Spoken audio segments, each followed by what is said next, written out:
Assalamu alaikum. I'm Baftawa, your English teacher for class 3. We are doing online classes because of coronavirus so that you can stay at your home and still study. Today we are going to talk about English grammar. That's essay writing over here, and then we have got masculine feminine page number 37 and page number 83. First of all, we are going to talk about essay writing techniques.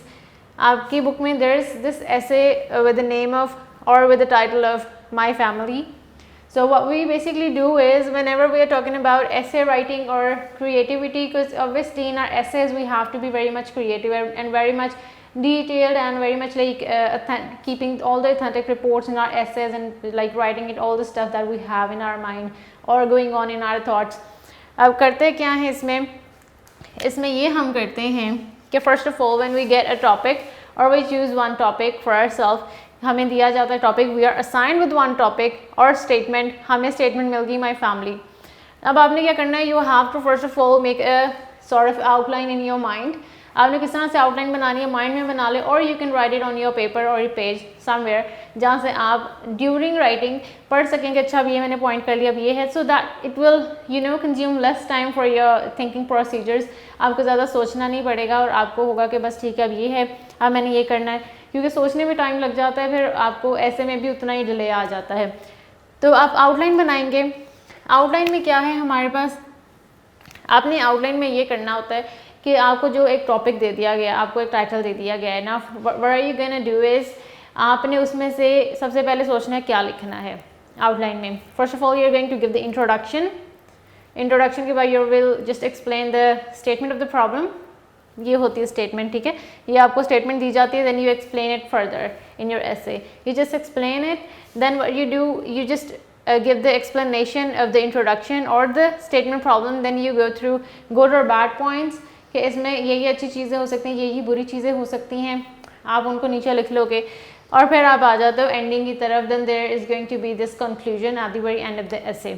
अब मैं आपको example देती हूँ. For example if you have this essay of my family, आप इसमें क्या क्या लिख सकते हैं. जब आप whenever you are following a sort of outline, तो उससे ये होता है कि आपको it is more easier for you. So if you have got this particular statement my family, तो आप इसमें क्या करेंगे, आप पहले तो बताएंगे कि फैमिली होती क्या है. This is how you are going to give the introduction. Outline, तो you are just going to make some sort of outline on your paper, rough paper, or in your mind, or even you can write it on your hand, sort of like in the pointing way. आप वहाँ पे लिख लोगे. then you will come to the introduction part. what you're gonna do is कि आपने यहाँ पे introduction देना है, what is family, why do we keep a family, or why do we feel safe in a family, ठीक है. you just have to give 3 to 4 lines of the introduction in your essay. then you will come to the explanation point. अब आपने जो इसमें introduction में चीज़ें बताई हैं कि what is family, जिसके बारे में यहाँ पे मैं बात करने वाला हूँ या करने वाली हूँ, you will just give the explanation regarding it. how are you going to explain your point or justify it. आप उसमें बताएंगे जी फैमिली क्यों ज़रूरी है, they are supportive, we have our siblings, we have our cousins, we have our blood relations, they support us, they help us, we fight but still we quarrel but still we are together, we keep the unity between us, or whatever you feel like writing, because every writer has a different perspective. तो आप जो लिख रहे होंगे maybe you would have some sort of different क्या कहते हैं thinking procedures और mind mapping, different sort of mind mapping you might have. तो उससे ये होगा कि मैं I am just going to give you the structure of it. मैं आपको ये नहीं कहूँगी कि आप वही लिखो जो मैं बोल रही हूँ, rather just try to be very much creative by your own self. वो ये होगा जब आप खुद से लिखेंगे बगैर किसी के मशवरे के कि इसमें ये लिखो. I am just giving you a track. अब आपने उसके ऊपर कैसे चीज़ लेके चलनी है, it's completely up to you. Explanation के बाद आपने सारे पॉइंट्स बता दिए फैमिली के, अच्छे बुरे जो भी आप गो थ्रू करते हैं. उसके बाद आप बताएंगे उसमें कि आपके कितने फैमिली मेम्बर्स हैं. यू हैव योर फादर, आप उनका ऑक्यूपेशन बता सकते हैं, mother whether she is a house wife और शी इज़ वर्किंग समवेयर. उसके बाद आप जो है अपने बहन भाइयों के बारे में बता सकते हैं, even if they are abroad और they are studying here, whatever domestic task they like to do, sports they like to play, whatever you play with them, you like to play sports, you like to play tennis, football with them, or you study with them, whatever you feel like writing, you can just put your words in a paper. उसके बाद आ जाते हैं good और bad points. There are no such good और bad points for it, लेकिन ये मैंने आपको पॉइंट इसलिए दिया है क्योंकि इस ऐसे के अलावा और भी हमारे पास बहुत सारे, जैसे ग्लोबल वार्मिंग कैसे आ सकता है, हमारे पास माई पेट्स कैसे आ सकता है. वी कैन हैव ऐसे sort of on a topic as an if we have a topic with the name of zoo or pets or traffic or road signals, road safety, we can have like various infinitive topics, right? तो उनके लिए we can use this particular point, लेकिन family में you can not have any bad points in it, rather you can write good points कि they are supportive, they help you throughout your struggles, they are with you all the time. और फिर जो भी आपको like आपकी family में जो आपको लगता है कि अच्छे पॉइंट्स हैं, अगर मेरी फैमिली है तो ये मेरी ज़िंदगी में इस चीज़ की जो है इस चीज़ का कंफर्ट है, यू कैन जस्ट जोड़ इट डाउन। उसके बाद आपका कंक्लूजन आ जाता है, कंक्लूजन में आपने जितने पॉइंट्स दिए हैं you have to justify your points.